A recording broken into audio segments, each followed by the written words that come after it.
काका हो हमरा के रहिया बताई द। बानी बुलाइल तनी घरे पहुँचाई द।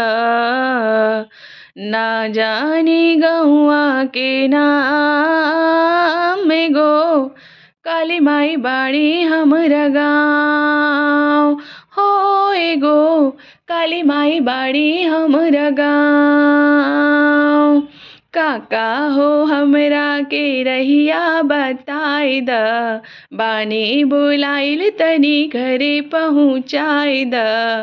ना जानी गौआ के नाम एगो काली माई बाड़ी हमरा गाँव हो एगो काली माई बाड़ी हमरा गाँव हो एगो काली माई बाड़ी हमरा गाँव।